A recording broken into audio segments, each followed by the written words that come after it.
Hi, my name is Jolene Underwood. I lead a fabulous community of Christian communicators called Rise Up Writers.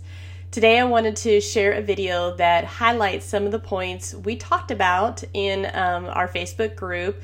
I did a live video with Jamie Amarine, who wrote the book Stolen Jesus, and we talked about the changes that Facebook has recently announced coming to their pages and what that really means.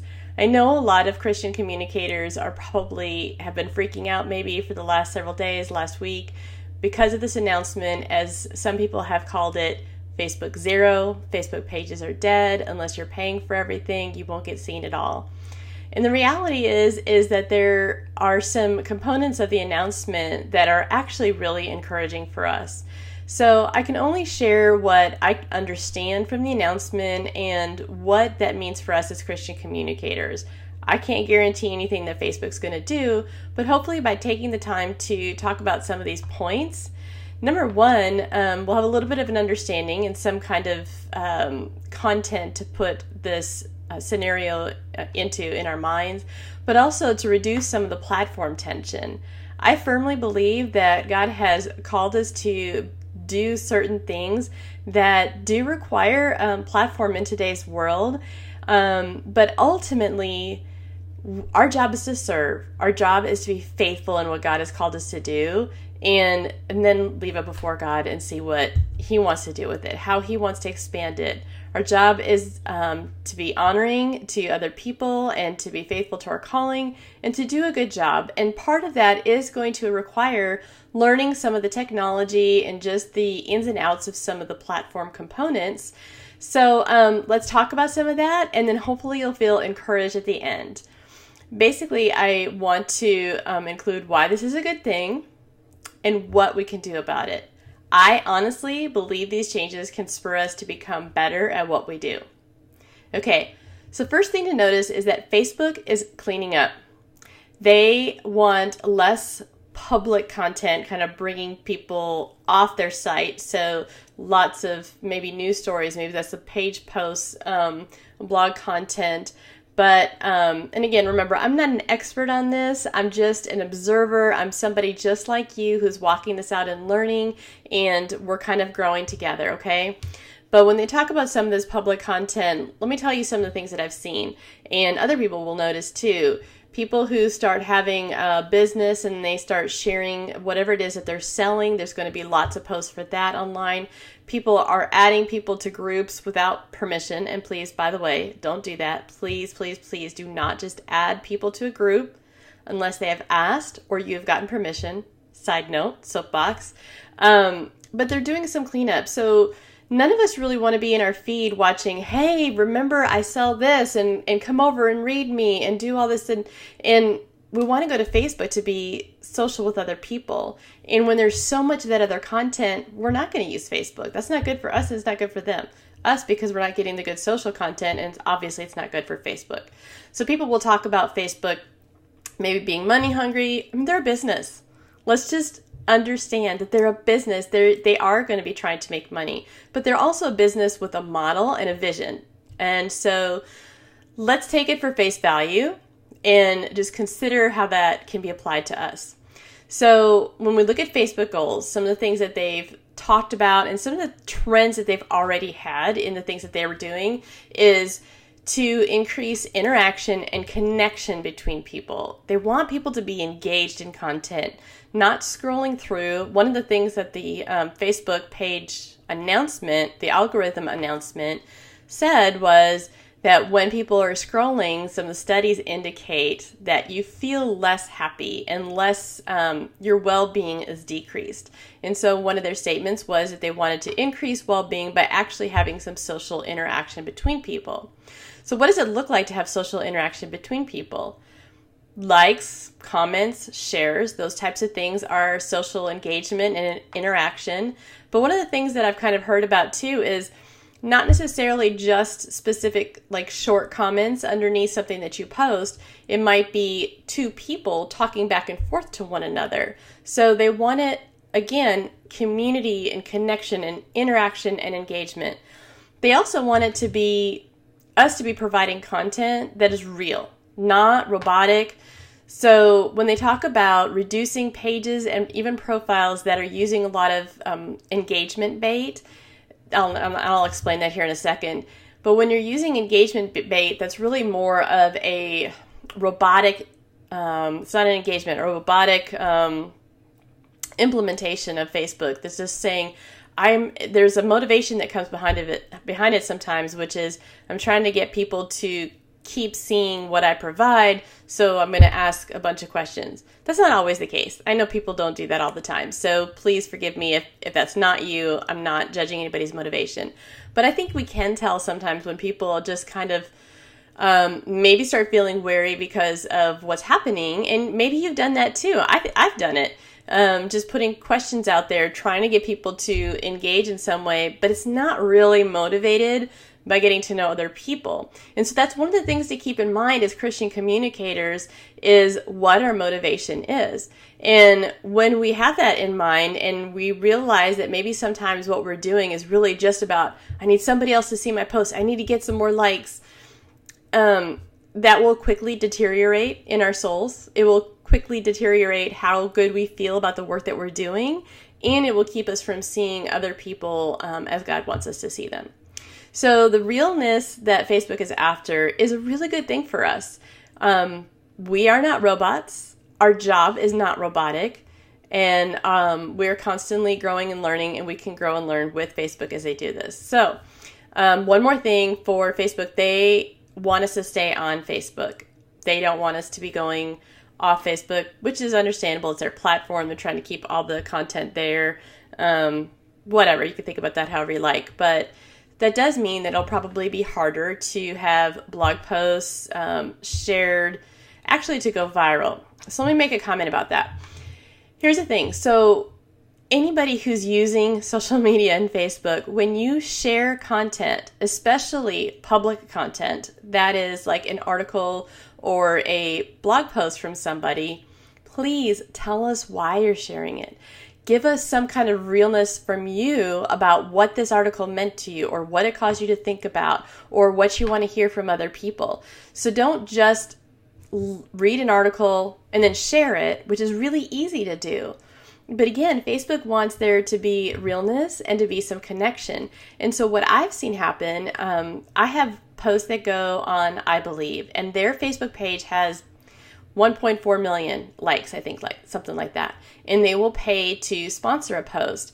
Well, I might have a post that goes on there with 1,100 shares or something like that. And so I'll click through sometimes just to see who shared it, and I can only see the public ones. But virtually nobody, like very rarely does anybody say anything about the article, and it goes dead. There are maybe one like in 100 of shares, maybe one comment, but people aren't reading them and the share goes dead, and that Facebook doesn't want that.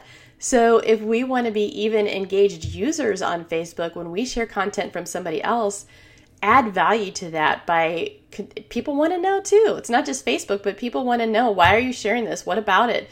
And get a conversation going. That is using Facebook for social interactions, social media. Okay. So, let's talk a little bit about what engagement bait is.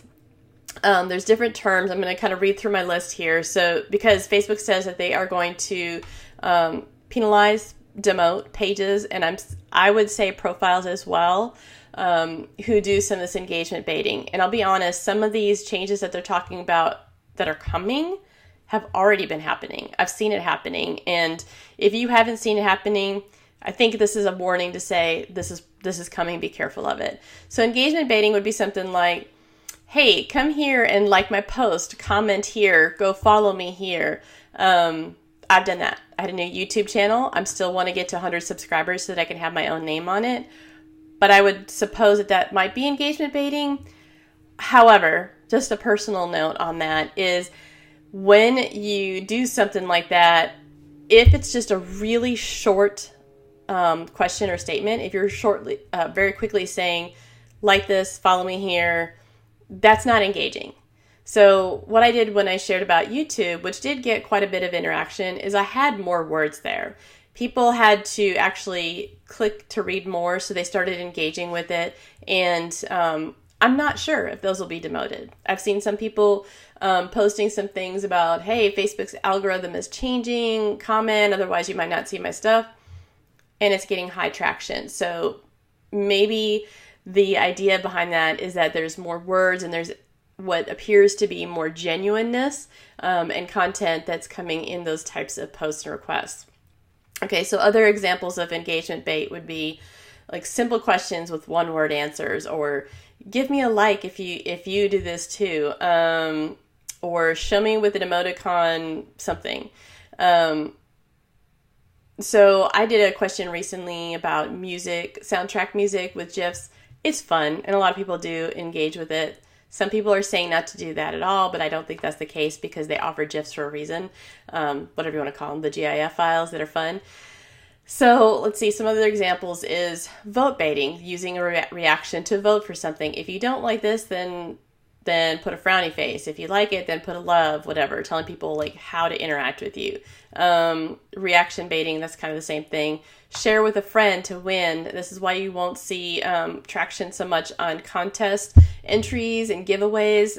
I've tried several different things and I don't think people are seeing it or they're not engaging with it. Tag baiting, which is tag a mate, tag your friend. I've tried some of that too. Like, tell me, mostly because I actually do want to hear people, like, let's engage in conversation. But again, I wonder how much of this comes back to really simple, especially in like all capital letters, tag your friend if, and it's just limited and it's really not engaging. So Facebook is really kind of pushing us to get a little more real and engaged with each other online and saying that that's good for our well-being.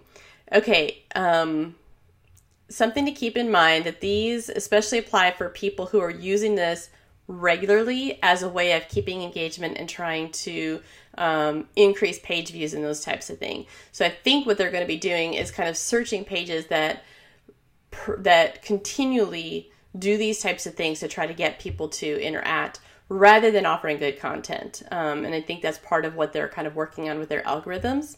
And that I think is a really good thing. So one thing that people have talked about is Facebook Live video, that's kind of the future and the direction of Facebook. I don't know. Personally, I don't watch a lot of the live videos because it takes more time. If I want to read something, I want to read something kind of quickly. Our attention spans don't last long, so videos would have to be kind of short. But there is proof in the pudding that people are engaging in videos. If you're providing good content, then you're getting engaged people. And that actually is really helpful because you're getting to know your audience and you're connecting with them. So their goal of connection in that is really meeting our goal to connect with our readers and our audience as well. And I think that Facebook Live will be even more pronounced as a benefit, especially in pages, once you start getting some of that engagement and is showing that you're adding value to other people. Okay, so one more thing to keep in mind is that Facebook is looking for social engagement, especially with friends, interacting with friends. So one of the comments that I saw was in Facebook Live videos that maybe people are more likely to have friend A and friend B talking back and forth with each other in the comments, and that is high engagement. So friends interacting with friends adds up to social. This is not one person centric. So this keeps us off, keeps the focus off of ourselves and reminds us that we are part of a community of people online. None of this replaces real life community. So just kind of keep that in mind. We're talking all about Facebook today and serving as Christian communicators. So the goal is to be social, to build connection, and to serve quality that keeps other people in mind. And remember, Facebook is cleaning up junk. There's a lot of junk in the feeds. Just don't provide the junk, okay? Your value as a Christian communicator does not come from others. It does not come from Facebook or Twitter or Instagram or any of the platform opportunities that are out there. It does not come from how many people like, comment, or share. Your value is in Christ. And your value, your belief in your value, your belief in your identity in God is going to be tested. and tested and tested. And that's a good thing because you're going to keep growing if you face it. So sometimes it takes a while also for other people to see the value in the content you're providing. And so it can be really scary to put things out there and just feel like, it's silent. Nobody's listening. Nobody's watching. And I would encourage you to keep going anyway. I'm probably going to provide some separate content on that particular issue. And here's the thing. Other people may never value your content. It's not about you. They may not need what you have. They may not agree with what you have. It may not be the season for them. They may not understand it yet. Or it may be that they need to hear it many times. And some of us are really thick-headed and God has to get our attention multiple times before we respond to what he's saying. So just keep those things in mind. Again, your job is to be faithful, okay? Faithful Christian communicators. And this is about them. It is not about you. Keep working on where you're getting your value. Okay, so what does this mean for us practically? Pages with low interaction, they've told us, are likely to see even less interaction, even less engagement. Now that sounds really disheartening at first, but don't be disheartened, okay? There's other ways to go about this. So if you already have low interaction or you start seeing a decrease in action, then not on Facebook, but elsewhere, maybe an email or a phone call in real life interaction with other people, have some friends or family members go in and interact for you. And interactions would include likes, comments, shares. Likes and emoticons, that's a very low entry level engagement. It's the commenting and the sharing with comments. Again, if you're going to share content, tell us why you're sharing it. That shows that it's of value, okay? So you can ask people to do that to a little bit, but I wouldn't do it all the time. Don't always have the same people doing that for you because Facebook does start to kind of pick up on some of that potentially. Bulk schedulers like CoSchedule and Hootsuite, Buffer, they could cause decreased views in your page. Some people are saying too that Facebook scheduling, not to really do that. I mean, the goal is to be real and that also, and not robotic, right? So being real and not robotic is not scheduling all your content. I think it's going to be okay to schedule some content, but make sure that it's not the bulk of it, that it's not a high percentage of it, and that you're still going in there and you're actually being real with your audience, with your followers, those people who you want to connect with, okay? So what is our goal as a Christian communicator, as a Rise Up writer? We have a goal to serve others in the unique spaces and places that God has given us. So that looks different for each of us, whatever season of life we're in, where we live makes a difference. Our surroundings and our environment and our family makeup, those all make it kind of unique. And also we have a unique blend of gifting. So we have this unique space to offer to others and to be faithful in what God has called us. And here's another key. Our role as Christian communicators is to give value, not get value. We give out of what's already been poured in our hearts. We can only give out of the overflow of who we are. So if we're not filling ourselves with God's word, if we're not filling ourselves with connecting to God first before we connect with people on Facebook or anywhere else, we're not going to have as much to give. And what we have to give others isn't going to be as valuable as what we give when it's out of the overflow of what God's doing in us.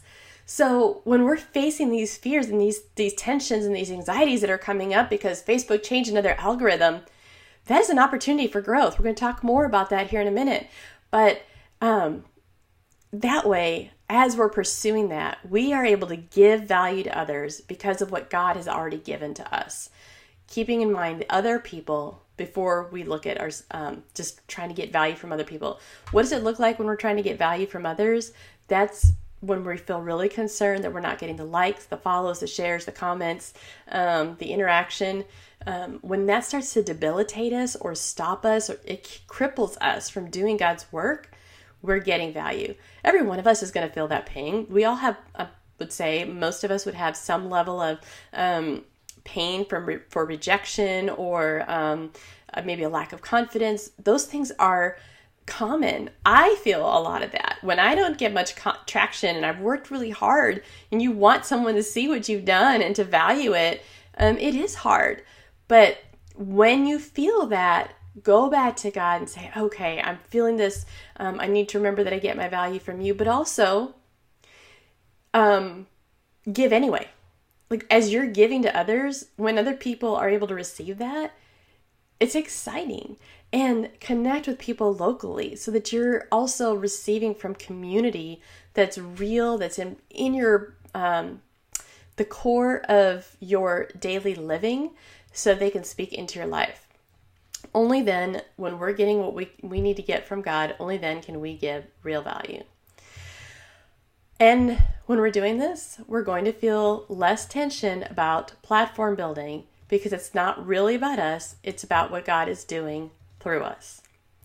The rejection is not a rejection of us as a whole, but of maybe principles, content that may not align with the values of other people or how they view God. Maybe it's scriptural content that is offensive to them. Maybe it stirs up conviction in their heart. They don't like that. Maybe we write just any kind of content, whether it's fiction, nonfiction, whatever it is, it just doesn't gel with them. And that's okay. You want to find people who want what you have to offer. Don't worry about the people who are not as interested in what you have to say. Maybe they'll be interested later. Maybe it's just not for them. You value them by letting them choose what they find value in, whether it's other people or your stuff. Remember to focus your value, like your value as a person from God, and what you offer as a value to others, but they get to choose whether or not to receive that. That is in their court. Okay, so as we use our unique giftings, we have an opportunity to display more of God to other people, no matter what kind of content we write. So I just mentioned this. Fiction, nonfiction, science fiction, poetry, spoken word. Maybe it's a business and it's entrepreneurial stuff. Maybe it's health and fitness goals that you don't necessarily talk about God. All of it is a reflection of what we value. It's a reflection of like our unique giftings that God has given us. So it's a reflection of God. We have a limited amount of capacity to reflect God to other people. Each of us do, because God is so big. So we have our unique makeup, and you see this in like personality profiles and stuff where there's so much variation, some similarities, but when you get to certain personality profiles that are a little more broad ranging, like the Strengths Finders, there's something unique about you.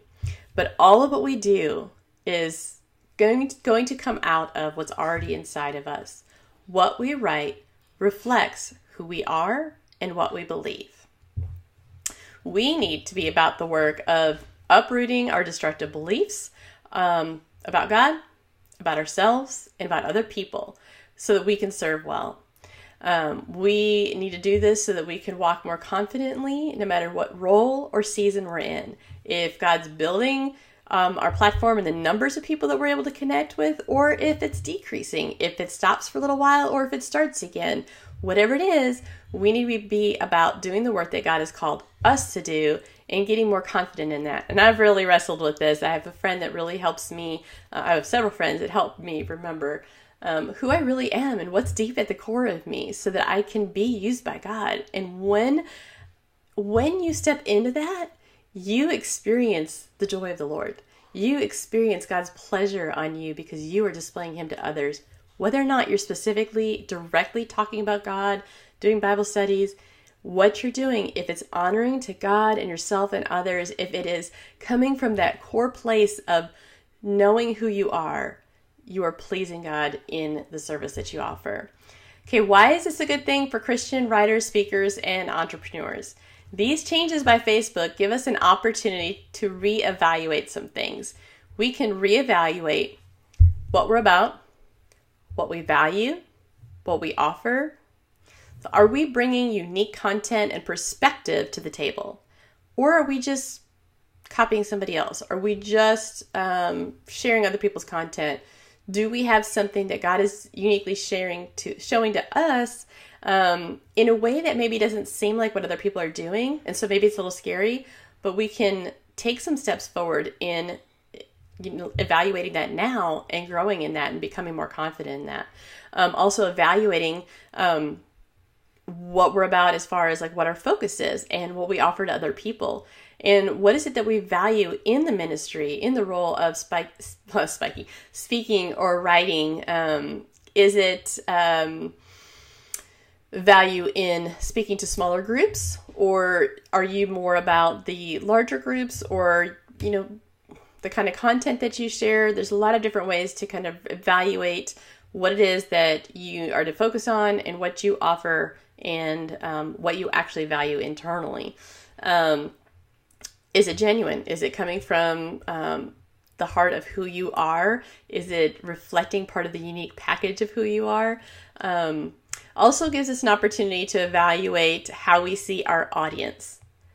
If we're on Facebook and just trying to get the likes, the comments, the follows, people to approve of us, that needs to be evaluated. It needs some time before God to be kind of worked on so that we can go forth in doing that regardless of whether people respond. And when people are honest and genuine, it's very attractive. We also can reevaluate how we value our readers and our audience in general.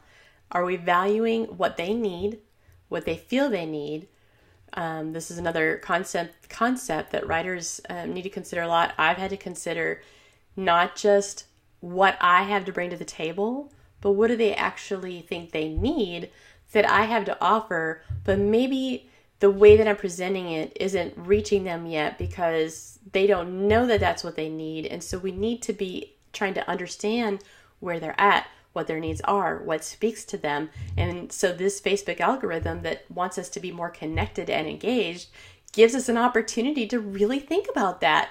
So I would highly encourage taking some time to evaluate what it is that your reader wants, what it is that their struggles are. How are you serving them, but in ways that they are looking for?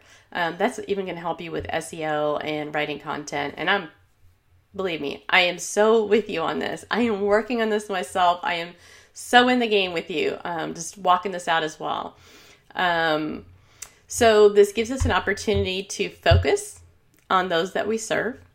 It gives us an opportunity to learn how to engage with others in a way that connects, builds trust with them, builds relationship. And here's the thing.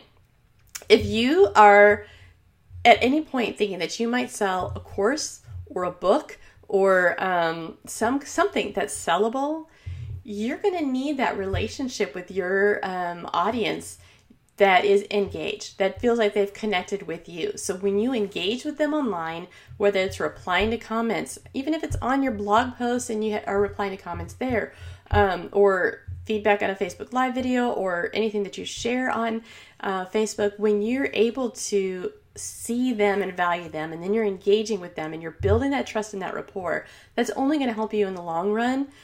And really, it's not about self-serving helping you. It's not about using people at all. Which I realize that could kind of come across, well, here's a benefit that could come out of it, but don't go there. This is about serving them, and it's a benefit that happens for them is that they're going to want the content that you had to provide. If it's going to serve them, then it's a win-win for both of you, and you're being used by the way that God's called you to be used, and you're providing content that's helpful for them. Okay, so this Facebook change also gives us an opportunity to do the soul work that we need to do, to face our fears, to try new things. So when we're afraid of rejection and failing, we might become over perfectionistic in the things that we do, and we're too afraid to try something and fail at it. Facebook Live might seem really scary because it's live. It's like right there.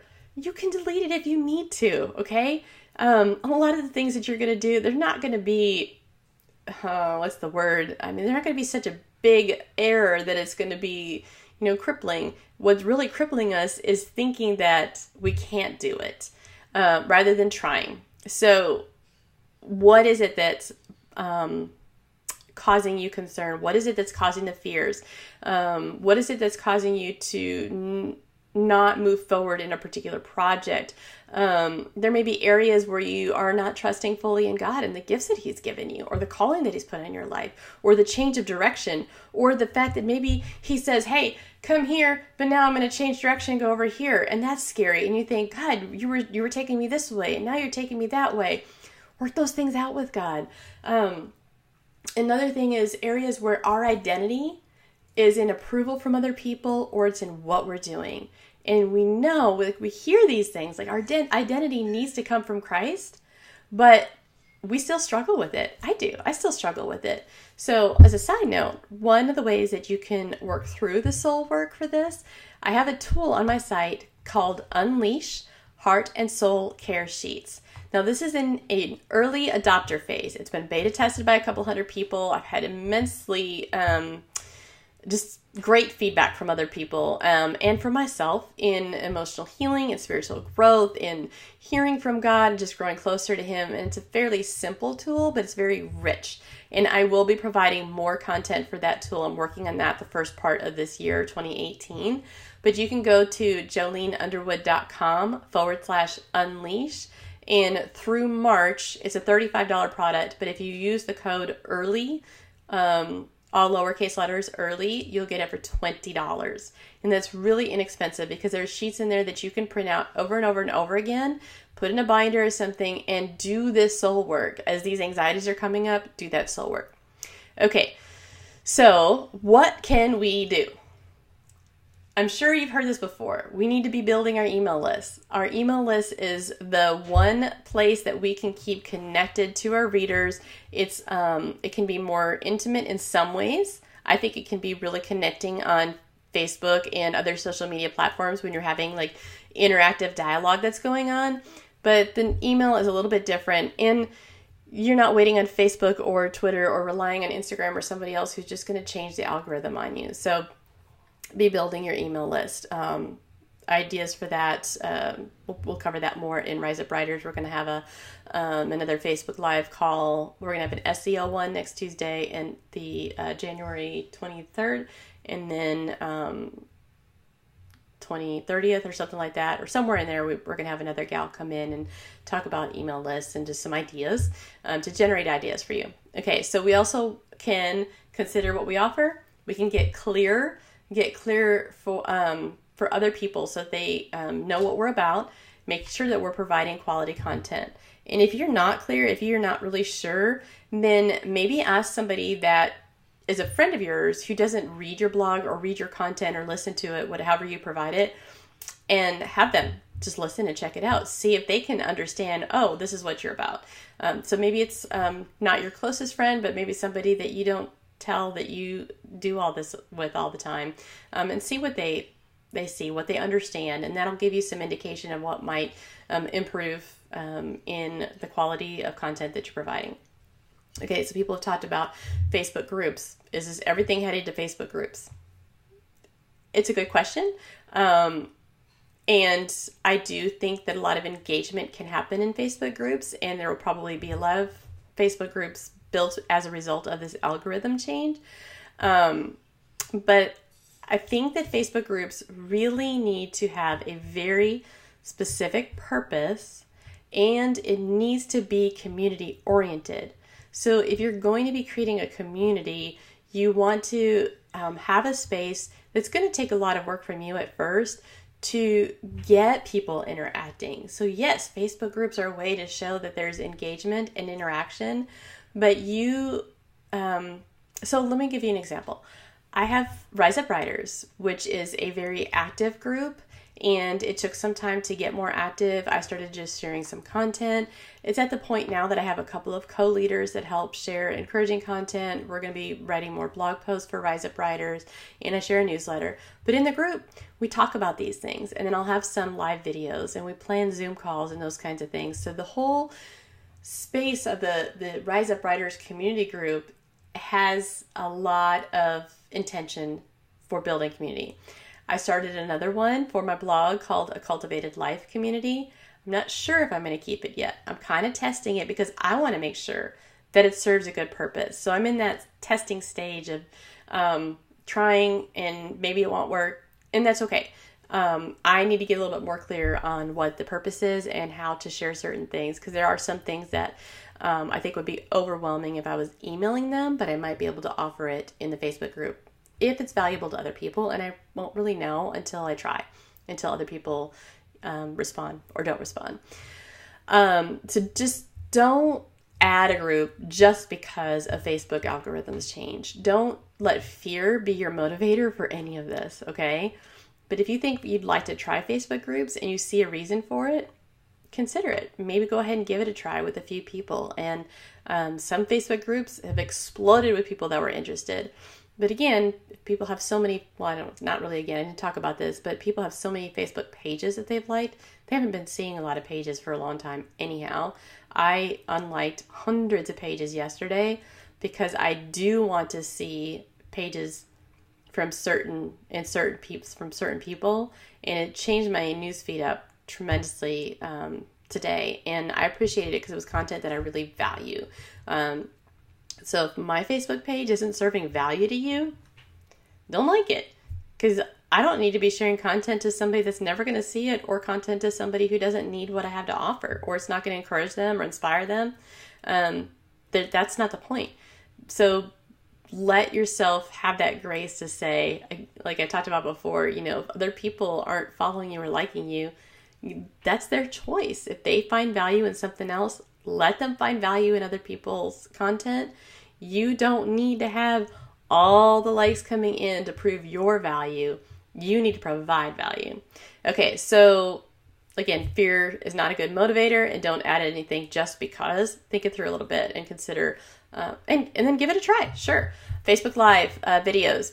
It is a great way to test speaking, to improve your ability to connect with your readers as well, because Facebook Live does have that interactive feature of people commenting, and then you can talk to them during the live video. Maybe start with something short that has a specific purpose to it. I've seen some people who do Facebook Lives, on their profile, and it's just them and their days, and it's kind of their quirkiness, and that works for them because that's part of their personality. And sometimes I think you just really need to test it and try it out and see what works for your personality and for who you are. And that means you're going to fail sometimes. You're going to feel rejected at times, but don't be afraid of it. God's not going to leave you alone in that. Just keep leaning on Him and keep growing. Listen to the scriptures, listen to worship music, and let that be an opportunity for growth for yourself, so that you are providing, so that you're confident in who you are in Christ, so that you know more of God, and as a result, you're providing great quality, okay? So I put in here in the notes, try, fail, get up again, try again. It's going to be okay. If it's overwhelming, take a break, step back. Make sure that you have a group of friends that you can be more closely connected to cry with, to be angry with, whatever, like the feelings and emotions that come up. Don't step them aside. Work through them. Listen to them. Okay, I have no idea. My printer just went on. Okay, get a group of friends that you can be close and personal with. And here's the thing. If you don't like Facebook, if you don't like doing Facebook Live videos, and you don't like doing the Facebook page, you don't have to. There are a lot of great reasons to have the Facebook page, and that would include, one, connecting with your readers, people who are on Facebook. Lots and lots of people are on Facebook, obviously. And also preparing yourself to be able to do some paid ads if you have anything that you're going to be selling, or a book that you're going to be publishing later. So building that Facebook page is a good thing, but have a purpose in it. I suggest, if you don't like it, try it. Just try some things. Maybe you like it better than you think. Maybe you actually do really great, and you just would have never known if you hadn't tried, right? I guess our parents say that about certain foods. You never know if you like it if you don't try it. I'm a fan of trying and failing and getting up again. And honestly, that failing is an opportunity for me to keep growing and to be less afraid the next time, because you're walking into the fear. You're walking into fear with God. Go with prayer, go with God, and keep going forward. Okay, so I'm going to just share a closing comments of a scripture and the this encouraging words for you. Colossians 3:23 says, "Whatever you do, work heartily as for the Lord and not for men, knowing that from the Lord you will receive the inheritance as your reward. You are serving the Lord Christ." And remember, God's algorithm trumps Facebook. Do your work, be faithful in it, and then give it over to God and let Him do what He's going to do. And then keep listening, keep moving forward. When there's a direction change or a time to be steadfast, God is with you, and He is the one that's going to steer you in the right direction. Thank you for listening. I hope this has been helpful and encouraging for you. And if you would like to join the community of Rise Up Writers, we'd love to have you. It's Rise Up Writers Community on Facebook. And on my website, you can find us at joleneunderwood.com/Rise Up Writers, and sign up for the newsletter. And when you're around on social media, use the hashtag Rise Up Writers. We'll see you around.